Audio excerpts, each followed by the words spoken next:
We are often told that all Americans are immigrants. This simply isn't true.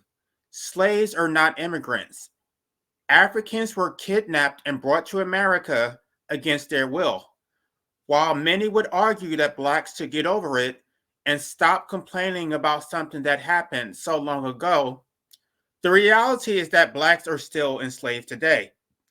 Neither African slaves nor their descendants have ever been included in the American social contract. To a large extent, Black Americans have been relegated to the role of spectators in the process of deliberative democracy. Although we pay taxes, neither the federal nor state governments represent our interests. Taxation without representation equals enslavement.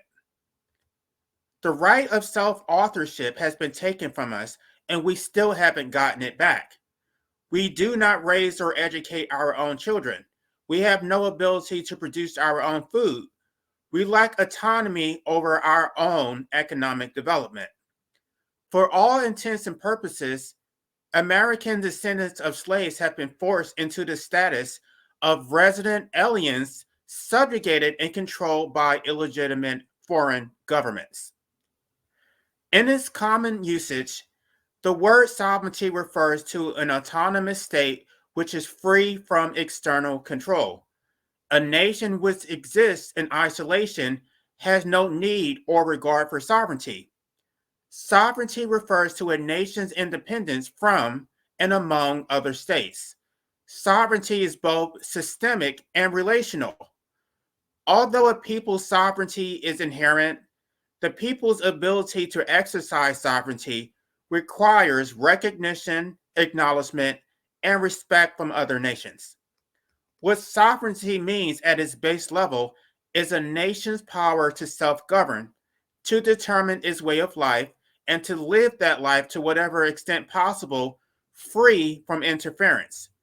For example, tribal Native American exists outside of state and federal constitutions. The U.S. Supreme Court has held that Native American tribes are domestic dependent nations and that the U.S. government has a trust responsibility to protect their sovereign authority as governments. Just like Native Americans, the only reparations that the Black community needs are plots of land where they can be left alone and not be subject to the unjust laws of the state. We need tribal sovereignty. What tribal sovereignty would mean for the Black community in practical terms is the freedom to educate and rear our own children, the right to self-determination, including the right to form their own governments, to make and enforce laws, both criminal and civil, to tax, to establish and determine membership, i.e., tribal citizenship, to license and regulate activities within their jurisdiction, to zone, and to exclude persons from tribal lands.